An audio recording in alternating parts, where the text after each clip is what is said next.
nomor 43 dengan judul cerita Darah Muni. Selamat menyaksikan. Assalamualaikum teman-teman, dan selamat pagi Dewan Juri. Apa kabar hari ini?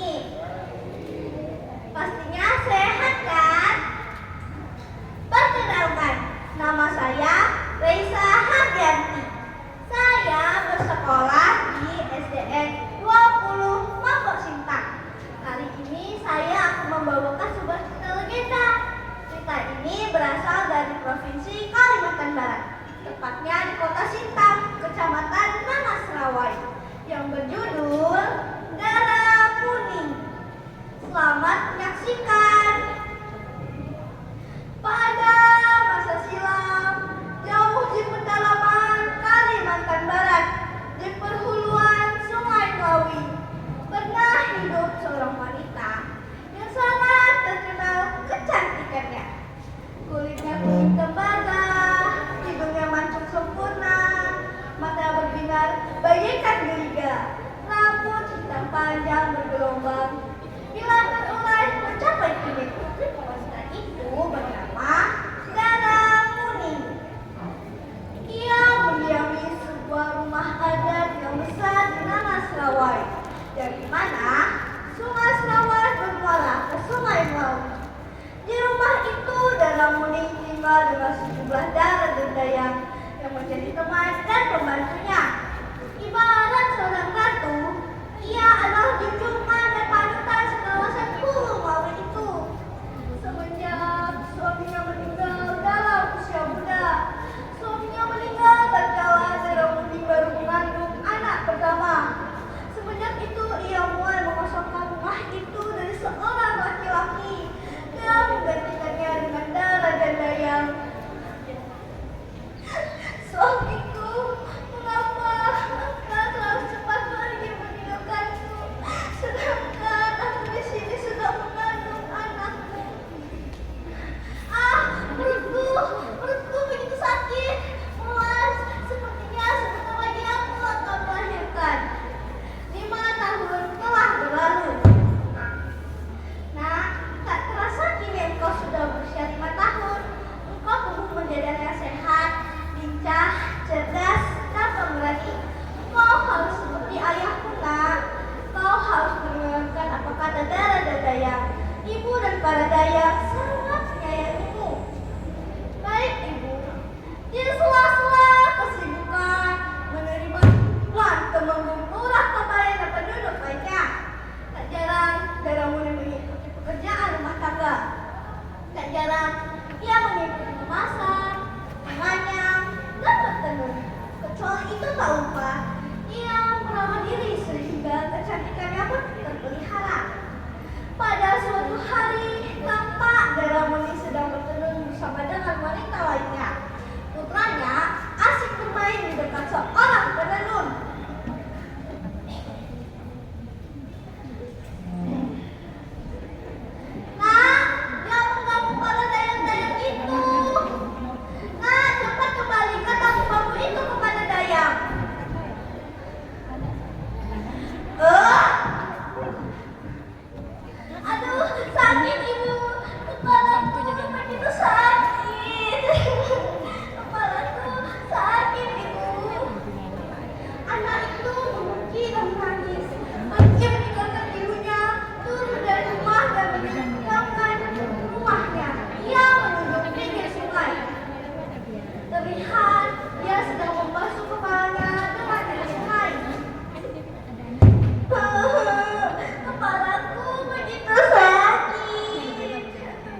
bernama Kujang Punang. Bertahun-tahun Dalamuni terasa hidup di awang-awang. Makan tak terasa makan, tidur tak terasa tidur. Dengan sisa-sisa kekuatannya, wanita muda itu coba berintegar menghadap hari-hari yang akan mendatang. Ia juga bertekad untuk mewujudkan pimpinannya yang telah dijanjikan oleh suaminya dengan sebaik-baiknya.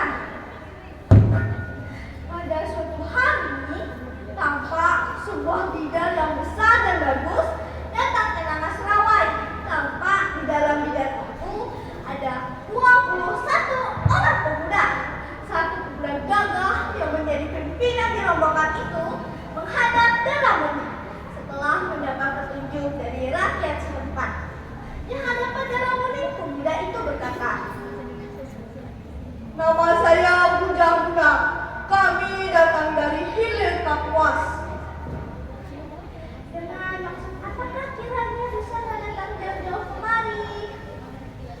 "Kami dalam perjalanan berburu-buru. Adakah tempat itu masih jauh?" "Jika hulu Gunung Nakanaya tidak seberapa jauh lagi, ikut saja hulu Klawi, pasti ketemu dengan air terjun itu." "Baiklah, terima kasih Dalamuni."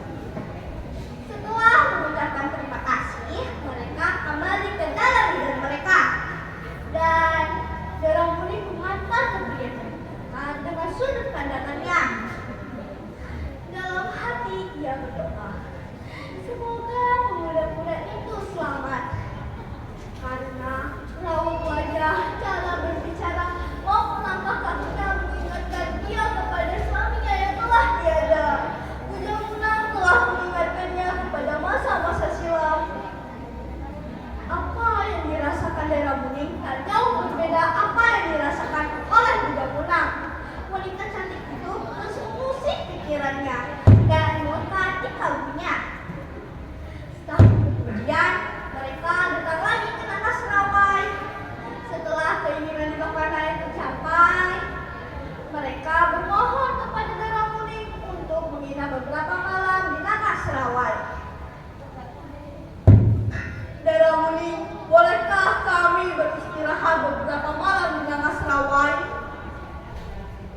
"Tentu saja boleh. Beristirahatlah beberapa malam di sana suka. Di sana ada sebuah rumah yang sebaiknya kalian tinggali." "Baik, terima kasih Dalamuni atas tawarannya." Hari-hari telah berlalu. Hal yang paling mengejutkan adalah ternyata Kujang Punang telah meminang Dalamuni. Dalamuni yang mendengar itu tak segera menjawab pinangan itu. Ia ingin bermusyawarah kepada Temenggung, lurah Kebayan, dan penduduk lainnya. Setelah bermusyawarah, akhirnya mereka menerima pinangan Kujang Punang. Acara perkawinan mereka pun dilaksanakan 7 hari 7 malam. Dengan di tengah-tengah peristirahatan, mereka bermesra-mesra di dalam kamar. Tampak tiba-tiba datang angin menghembus dengan kencang dan datang petir bergelegar. Terdengar ada suara Dara yang berteriak, "Angkat kalian, cepat lepaskan tali dan angkat pakaian yang dijemur. Tampaknya hujan akan turun." Terdengar ada suara langkah-langkah kaki Dara dan Dayang. Dengan tangan yang lembut, Dalamuni mengelus kepala Kujang Punang. Tanpa disengaja, ia telah menaikkan lubang kecil di kepala Kujang Punang. "Kepalanya ada bekas luka. Pasti lulukannya sangat nakal, bukan?" "Bukankah sekarang aku masih nakal? Namun dalam permainan maupun perkelahian, akulah yang menang." "Berkelahi sampai luka di kepala?" "Tidak, luka di kepalaku ini bekas dipukul ibuku dengan telak. Waktu itu aku sedang mengganggu pada Dara dan Dayang." Dara Muning yang mendengar itu bertanya lebih dalam. Bujang Munang pun menceritakan sekitar kejadian 20 tahun lalu. Mereka bercerita di dalam kamar. Tiba-tiba datang hujan dengan lebat. Banjir menyapu semua. Ternyata Bujang Munang adalah anak Dara Muning sendiri. Ia telah menikahi anaknya sendiri. Setelah datang petir dengan kuat, angin datang menghembus dengan kencang, dan hujan lebih deras. Banjir masih menyapu semua. Bumi tak terasa berdaya. Setelah bumi kembali tenang, ada lagi angin berhembus dengan kencang, dan hujan mulai surut, dan banjir mulai tak ada. Tak ada lagi kehidupan di sana. Hanya tampak sebuah batu yang besar tertancap di antara batu yang lebar. Itu adalah penunjukan Lingga Leoni, atau yang bisa disebut oleh Bujang Munang dan Dara Muning. Tak jauh dari situ ada sebuah batu yang besar. Itu disebut sebagai batu Dara Dimpan. Dimpan yang diartikan sebagai seseorang memanggil atau bersorak. Sekian legenda dari Kecamatan Nangasrawai, Kota Sintang. Lingga ini adalah penunjukan dari dewa, sedangkan Lingga adalah penunjukan dari dewa Siwa. Yoni adalah penunjukan dari Dewi Pertiwi, atau yang bisa disebut istri dewa Siwa. Sekian cerita legenda. Terima kasih. Teman-teman, mau dengar sebuah pantun tidak? Jawab pantun saya ya. Oke. Bunga mawar sedang berkembang. Cakep. Bunga matahari kuning. Cakep. Jika pria tampan adalah si Bujang Munang, si gadis cantik jelita adalah si Dara Muning. Salam literasi. Terima kasih. Tepuk tangan sekali lagi dong buat penampilan 43.